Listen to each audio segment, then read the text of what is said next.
Hello and welcome to the Real Estate Nerds Podcast. On this Bad Beats episode, we will explore the human side of real estate investing with a seasoned pro about to make the legendary worst deal of their life. A deal isn't just the investment, it is also the person. Stay with us and learn what it takes to be the best investor.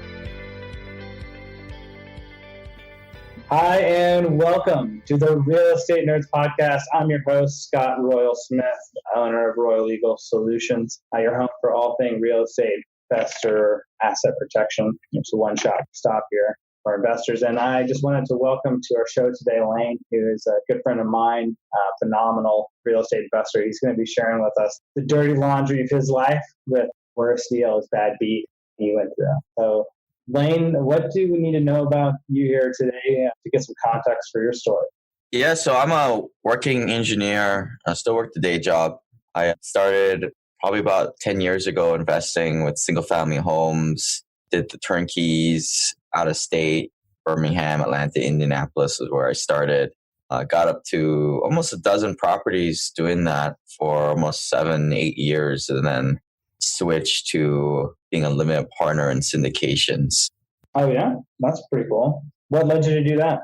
Well, I got to a point. I was always on this bandwagon of like, yeah, I'm going to get 30 houses, $300 a piece. And then I'll get to my $10,000 goal of passive income.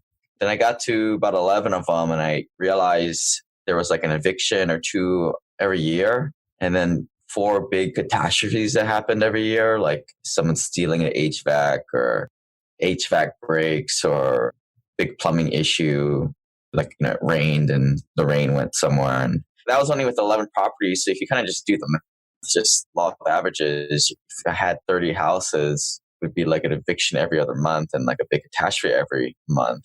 And I was just like, man, it's just like not scalable. And at the time I started to going to different networking events, started to actually pay for some of these things and fly to it. In the group were also engineers, doctors, lawyers, more higher level guys, and a little older than myself. And they were all kind of saying, man, we wish we had stopped that single family stuff a long time ago. Syndications and multifamily apartments were kind of what they were doing. And I just realized I need to kind of follow the people with my pedigree. And I kind of got started with that stuff. All right. That makes sense, man. It sounds like it's a pretty bad experience for you having 11 homes into it, and you were managing them all yourself, right? Yeah, I mean, it was pretty easy. It wasn't that bad. It was just, the writing was on the wall, right? And just sheer numbers, just multiply that number by 3 to get the number I wanted. It just wasn't scalable was the thing. Yeah, definitely, right? Yeah, the returns were great. As I'm trying to sell off my single family homes now, I've been holding on to these properties for a few years now. And I suspect that this Cap X is going to come hit you somewhere between year 5 and year 10, and it's going to take back all the profits. Well, I hope you don't lose all the profits. That'd be rough. But what did you have for today? What was your bad beat for today? You want to dive into that? Yeah, so I started investing as a limited partner a long time ago, probably back in 2011, 2012. I had some money in my self-directed Roth IRA, and with that Roth IRA, you can't really put into Fannie Mae, Freddie Mac loans or turnkey rental because you got to pay all that UDFI tax and all that kind of stuff. So you're kind of limited to going after investments with no debt associated with the investment.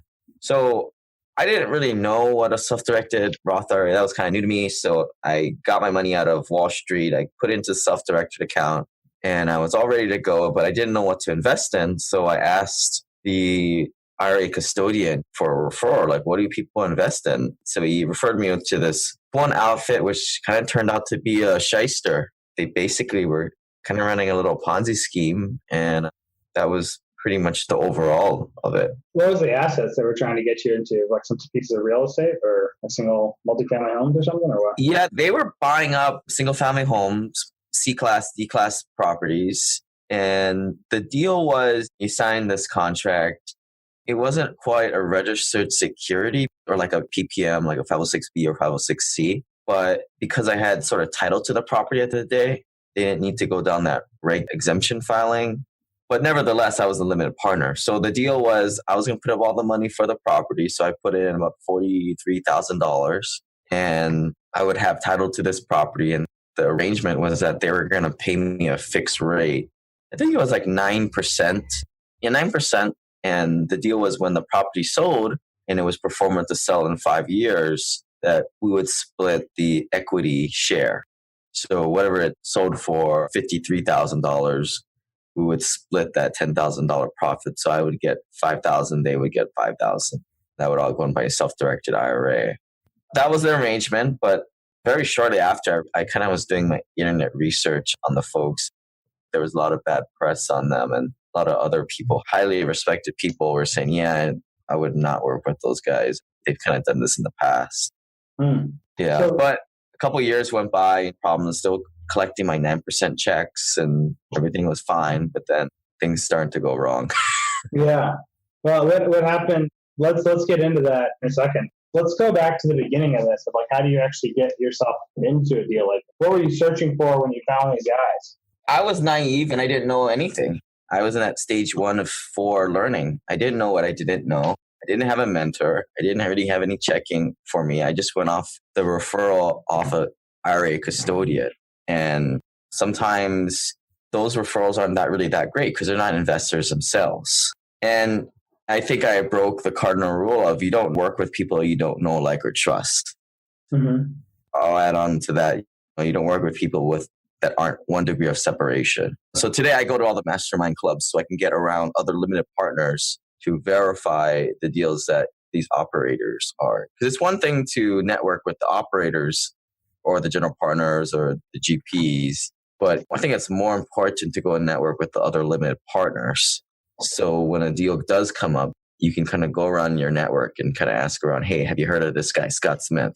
Gotcha. So that's really what your verification pool is from. So you're kind of like crowdsourcing the info from some right, people. Right. You talk to a lead for 20 minutes, it's going to be the same stuff over and over again. Yeah. But you don't know if it's true or not, or complete garbage. No, you need somebody else that's got deeper into the relationship with them to be able to tell you what that's really like, right? That's why you're trying to save yourself some time. Right. And they're unbiased, right? And they're going to tell it to you straight. Yeah, for sure. So were you looking for to buy? I mean, you had the self-directed IRA custodian. Was it one of those pieces that you were saying, hey, well, I really want to move this piece of property, or I really want to get into real estate with it? They refer you over to those guys as one of the people, and you trust them because somebody else that you already know, like, you trust, right? Well, I didn't really know them. I don't remember which company it was because I was kind of interviewing 20, 30 different self-directed IRA companies. Oh, okay. Dime a dozen. Oh, yeah, they really are. I mean, dime a dozen, right?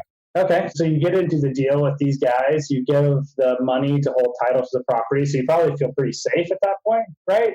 Fair to say, like, because you're like, hey, I have title to the property. Like, what's the worst thing that could happen? No, don't get me wrong. I was getting my 9% check or whatever that is, 0.75% every month for at least a couple of years there, I think. But I think one day we get this letter saying, oh, the investment's not going very well.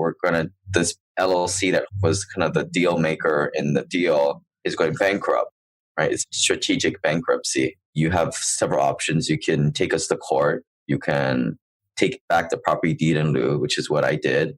Or you can just kind of wait it out, which is not a good option. When I kind of went back in the records, you can see that the taxes weren't paid earlier. And that's what happened with my buddy's property who is in the same position. You can point back to like what happened, right? I'm just being speculative here. The operator probably stopped paying the taxes a year ago and they were just siphoning off the profits. And it was all a strategic game to get to this point, year 3, and then say, oops, sorry guys, we're closing up shop. What's the deal with having to wait till year 3? That's just probably when they burnt off all the liquidity in the account. Oh, gotcha. Okay, yeah. So there's not something special that I don't know about. I was like, man, in the law or something like that. It's like, oh, after 3 years, they're in a totally different. No. That's just when the Ponzi scheme went up. That's right. Like fundraising, right? Right. It was small enough where I just didn't want to get involved with, taking legal action. It was small off money, and especially because it was in my self-directed IRA, I wanted to get rid of that thing anyway. I'm not a believer in the self-directed IRA or any QRPs. I'd rather have my money out of it and not pay all these fees and taxes. So I was kind of all over it. And my time was better spent at the time. I was doing multifamily. So focusing on analyzing deals and meeting other partners. And my time was just more important than dealing with taking legal action. So yeah, I just kind of walked away. So is it really like the whole thing went from great to bust overnight? I mean, there really wasn't really much of a red flag before you got the letter, right? Yeah, I mean, for all I knew, I didn't have any boots in the ground, so I didn't know. Yeah, well, you couldn't really know anything besides like maybe what, checking the tax rolls, like that level of due diligence. I doubt anybody does that with. Right. And even then, you're like a year behind too. Yeah, for sure, right? But even in the JV deals that you do now with people with like limited partnership interests, do you check the taxes on whether those guys are paying them every year? Not really. I mean, you get your monthly statements, so you're able to verify their bank account statements. It's just done a lot more formally with what I like. These PPMs and these operating agreements, just a lot more transparency, which is why I like single asset LLC deals as opposed to blind pools. I think you see a lot of blind pool deals where the operator just has too much leeway, and we all know what people do with long leashes. They go and hang themselves eventually. Do you think people are going more into the blind pools because of the getting promised higher returns? I think people get sold on the marketing angle that, hey, you can get diversification via these blind pools. Normally, the unsophisticated investor goes into the blind pools more because they buy into that. The more sophisticated investors, they want to know what the asset is. They want to underwrite it themselves. They want to pull the P&Ls, the rent rolls, and check it themselves. And they want to be able to, after the investment is made, have pretty transparent what's happening. It's pretty simple. Whereas a blind pool, things are going all over the place, right? Assets are being sold, transactions are being made. You don't know what assets for. I mean, it's kind of a recipe for disaster. Most of the scams you hear about are all about the blind pools for fixing and flipping properties. Yeah, for sure. But I think that's a really good point. I'm wondering, we have a lot of listeners, I'm sure, that are using self-directed IRA funds and like solo 401ks to try to invest with tax-free money.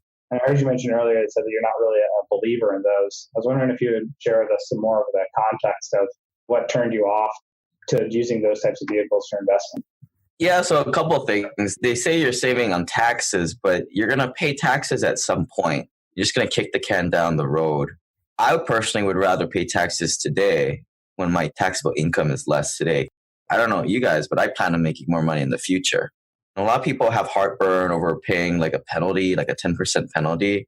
But if you're making like only 8% in the stock market with your 401k or your IRA, and compare it to like just being in like a syndication at just the bare minimum, like 15%, which is pretty conservative. The crossover point with the 10% penalty is like 18 months. And then after that, it's all gravy.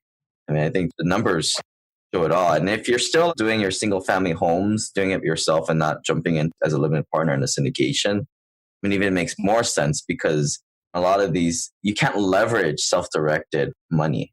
You can if you use like a non-recourse loan, but then now you're talking about instead of taking a loan at 5%, you're like at 6%. And instead of like a 80% loan to value, now they knock you down to like 70 or even 60 or even 50% loan to value, which completely kills the deal. Those are kind of my reasons why I'm kind of against it. And at any point, the government can change the rules on you. You just want to get it out of that arrangement. And the IRA custodians and all those guys, they're the ones pushing it because they make great fees when you're in those accounts and you're trapped with them. Yeah, I think there's some type of feeling of being trapped once you start having money in a tax-free scenario if you don't feel like you can pull it out. If your belief is that like the government's going to change things at any moment and I want to have total control of this and nobody else can tell me what to do with that or things changing, that totally makes sense. Right. If you're new to this real estate investing thing and you've got a lot of money in your 401k or IRA, yeah, you might want to set up a self-directed IRA, but try and take the money out slowly. Don't take it all at one time. Take it out strategically so you don't go into that next highest tax bracket. I think that's a good way of playing it. That's awesome. Well, Lane, I mean, great story today with getting into the Ponzi scheme. I think that the Ponzi schemes are really hard to sniff out. Is there anything that you think in hindsight that you would have done differently to sniff out the Ponzi scheme before you end up getting into it? It's one of those things where you just have to surround yourself with the right people. I didn't have any network at that point. And a lot of people, they would have never invested in as a limited partner again, but I kind of debunked that. I'm kind of going all into syndication deals these days. But yeah, it's all your network. I think people hear that, oh, your net worth is your network cliche, and it doesn't really make sense until you get out of that single family home stuff into the bigger stuff.